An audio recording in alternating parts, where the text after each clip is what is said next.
Bonjour aux amis du site En Cinémascope. Vous interprétez Francis Bartek, un père qui passe jusqu'à un certain moment tout à ses enfants. Des enfants pourri gâtés, donc on l'aura compris vu le titre. Est-ce que c'est un rôle de composition totale ou est-ce que vous retrouvez en lui d'une certaine façon? Non, heureusement, je ne le retrouve pas en lui, mais c'est sûr que tout le monde peut se retrouver dans ce personnage. À tous les, bon là, on a poussé les curseurs. C'est quelqu'un qui a une grande réussite financière et il a laissé un peu de côté l'éducation de ses enfants parce qu'il a perdu sa femme aussi. Mais tout le monde peut être concerné par ça. On a tous envie de pourrir ses enfants, enfin de les chérir et en leur donnant trop de choses ou en leur donnant les mauvaises choses. On peut les gâter comme un fruit qui se gâte, quoi. Donc c'est vrai que c'est compliqué la profession de père ou de mère.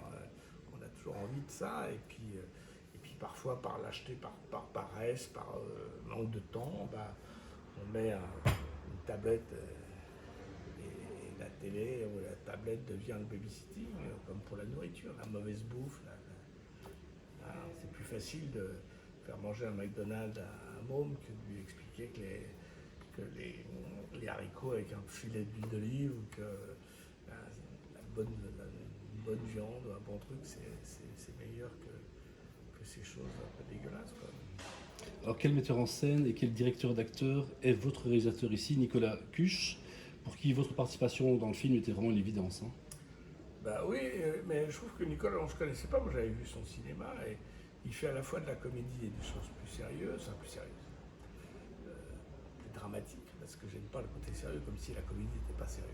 Mm. Mais en plus, il a été acteur à un moment, il n'a pas poursuivi, donc il connaît un peu les acteurs et ça a été très, très agréable. Alors, le scénario qu'il a coécrit avec Laurent Turna a été vachement bien, mais en plus, il a ce sens, et puis il a respecté, il n'a pas eu peur d'engager un autre metteur en scène, parce que des fois je fais peur aux gens, et on s'est tout à fait bien entendu, et je trouve que le film est ce qu'on appelle, est un film qui fait plaisir. Moi je l'ai revu, parce qu'on l'a vu tourner il y a déjà 2 ans, et c'est un film qui donne du plaisir. Je l'ai revu moi avec le recul, et j'ai trouvé vraiment très, très réussi, à la fois très drôle, et je te le dis parce que c'est pas moi qui fais rire beaucoup dans le film, c'est plus mes enfants dans le film. Et en même temps, il y a des belles scènes d'émotion. Je trouve qu'on est bien avec eux, quoi. C'est un feel good movie, comme on dit en français. Exact. Alors acteur, vous l'êtes, réalisateur aussi, vous venez de le rappeler. Est-ce que vous êtes laissé porter par le réalisateur qu'est Nicolas Cuche ici où est-ce que vous avez distillé un conseil ou l'autre au Oh niveau non, du... non, moi je me mêle pas de ce qui. Quand j'ai confiance, et j'avais confiance très vite avec Nicolas, après on peut être d'accord. Là où je peux aider, moi, c'est que je sais pourquoi on me demande des choses, quoi. Je sais que quand on fait 2 fois un truc avec une valeur différente, je sais qu'il va s'en servir pour le montage, donc je ne suis pas en train de dire mais pourquoi tu as fait ça. Je sais à peu près, et puis j'essaie d'être dans les places, j'essaie de faciliter son travail, parce qu'il n'y a rien de pire que les acteurs qui sautillent partout et qui ne restent pas. Donc je sais tout ça. Mais non, vous savez, moi je pars toujours du principe que un cuisinier, quand il va manger chez ses collègues, il ne se met pas au fourneau. Il apprécie la nourriture et la cuisine.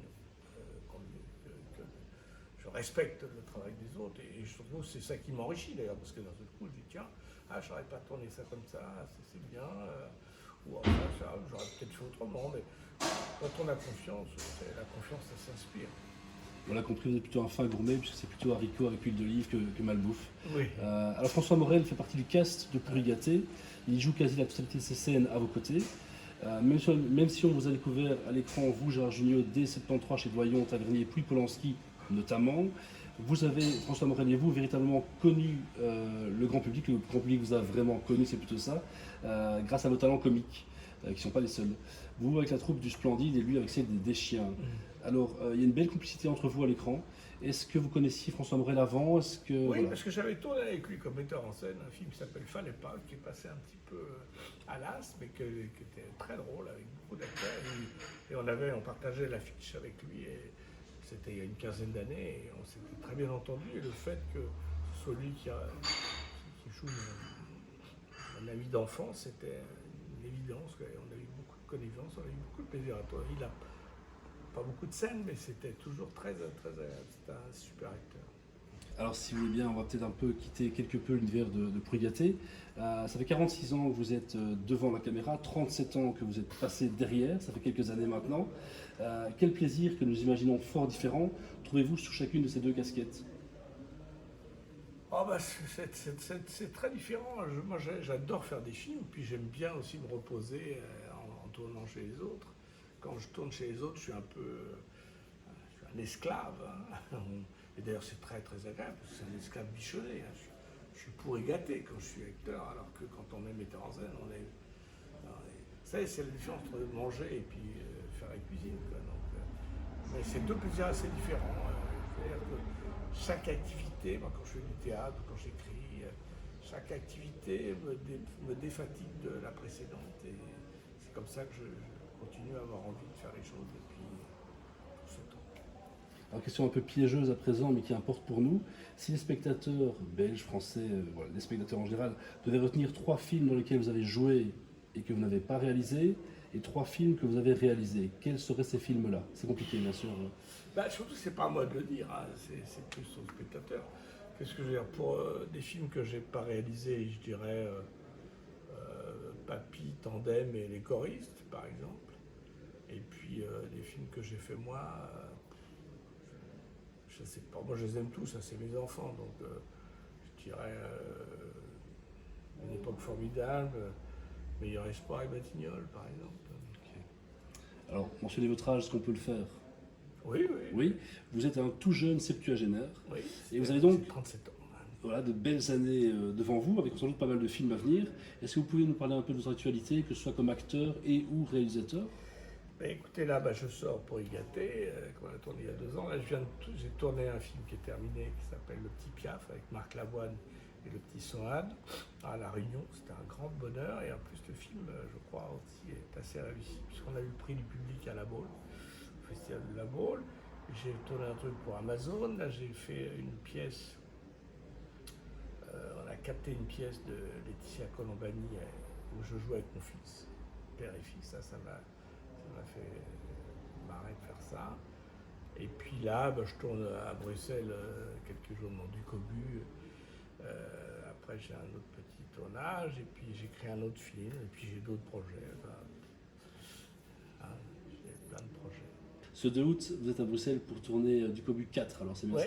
Oui, j'avais fait un petit truc dans le premier, enfin dans le 3, et là je rempile dans le rôle de Kittredge. Bon, c'est un petit clin d'œil, mais c'est un film que je fais avec un producteur ami et avec Elie Producteur qui est? un ami, Romain Rangeman. Qu'est-ce qui a représenté pour vous le beau cadeau qu'ont fait les Césars, l'Académie des Césars, pour les 40 ans du Splendide? Voilà, c'était quoi pour vous? C'était surtout un moyen de nous retrouver, tous les 6. Dans une célébration un peu compliquée, parce que la soirée était un peu revendicatrice. C'était pas tellement à la gloire du cinéma français, mais bon, à part ça. Pour nous, c'était super, parce que d'abord, on avait une jolie œuvre d'art qu'on n'aurait jamais eue. Il aurait fallu attendre plus. Et puis surtout, on s'est retrouvés tous ensemble et on a rigolé comme mon premier jour. Moi, je vous encourage à aller voir Pourri gâté de Nicolas Cuche, parce que c'est un film qui fait plaisir et qui nous donne du bonheur. Et dans ces moments un peu compliqués, hein, parce que là, je trouve que la série Netflix Covid-19 est un peu longue, il y a une saison de trop. Hein. Donc c'est un film qui fait plaisir. C'est un feel-good movie, comme on dit en français.